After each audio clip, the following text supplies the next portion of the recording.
Today I'm going to talk about the MLR, the minimum loss ratio requirement. There's no question that in the federal bill, both the local and the federal chapter worked very hard to reduce what was originally proposed for minimum loss ratios. They were much higher initially than what was finalized. At this point, rather than waiting to see how the National Association of Insurance Commissioners defines the minimum loss ratio, the Senate President's bill here in Massachusetts has already begun the process of passing a bill that includes new restrictions on the MLR. So for me, it's tough because we're waiting for this federal reconciliation to come, regulation to come, and then we're going to have to reconcile existing law, and we're already promoting new law that is already undefined. So with that, I'll just say that what constitutes a medical expense is really important in this conversation, because you've got two sides, really, if you look at the people that would like a broad view of what the MLR would contain, and those that would have a narrow view on what it would contain. And why it's important is that that's going to be the amount of money that's allowable to count towards administrative component. And I'll read from my comments and say that one of the most important pieces of health reform implementation that we as a local and a national chapter see and are watching most closely is the MLR, due to its potential to impact health insurance costs overall, as well as the relationship that every single person in this room has with the health insurance companies that we work with. We're lucky and fortunate in Massachusetts to have 4 of the top, I think it's 12 HMOs in the country. They operate on a nonprofit basis. They operate already at somewhere between, it varies a little bit, but 89 to 90 cents on the dollar of every premium dollar coming in to go out as claims. So other parts of the country are not quite that way. And for those parts of the country that really rely on for-profit insurers, their business is truly threatened. As there have already been letters and conversations that have happened outside of Massachusetts preparing the market, the distribution channel, that these things are set to change. And the question is how much change, and then how drastic will the change be overall, and how will that impact the delivery of not only of the actual service of healthcare, but how much will it impact the delivery or distribution of the product from today, from where it is now. The law itself, the federal law, specifies that beginning January 1, 2011, carriers must provide an annual rebate to each enrollee if the carrier's medical loss ratio exceeds 80% for individual and small group. So that's, I think, 1 to 100. And 85% in the large group market, so everything over 100.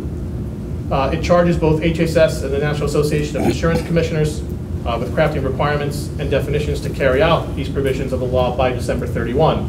For those of us that are kind of intimately involved and concerned about the MLR, Sebelius, the HHS secretary, had originally come out and said, I want this by June 1st. And there's been numerous letters going back and forth from lots of interested parties.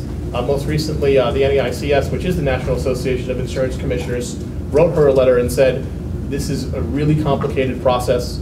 It really needs to be thought out very well.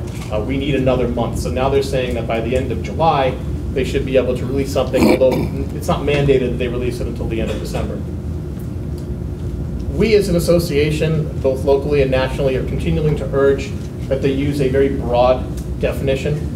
The basic definition now is medical loss is really the value of medical claims an insurer actually pays, or the incurred claims plus contract reserves. So the English of that is really care, the cost of care.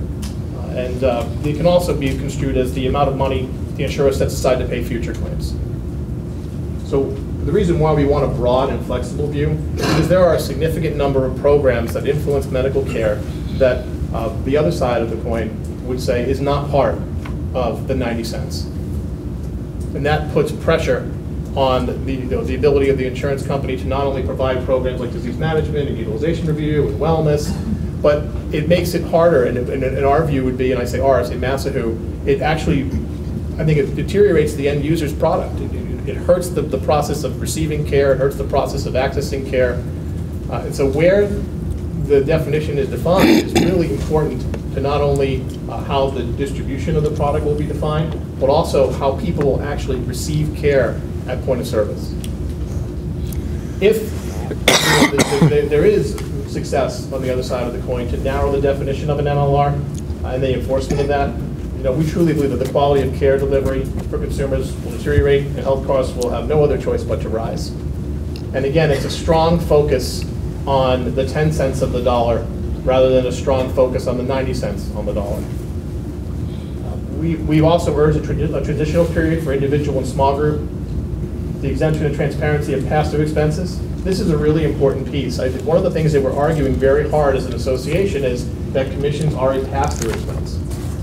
They go from, the insurance company collects it, the insurance company passes it through to the broker as the fee, and frankly, in my view, and I've expressed it openly to most folks, if the insurance companies thought that they could come up with a delivery system that was less expensive than the broker channel, they would do it. There's no reason to use a broker distribution channel if it's expensive. And I think that most folks sitting at the heads of the Blue Crosses and the Tufts and the Harvards and the Fallons, and the Aetnas, everybody looks at it and says, this is by far the easiest distribution system. And particularly in Massachusetts, where where we're principally working, I think everyone in the room, the commissions are way below the benchmark for the rest of the country, which is why I say in other parts of the country this has a little more of an immediate and urgent impact.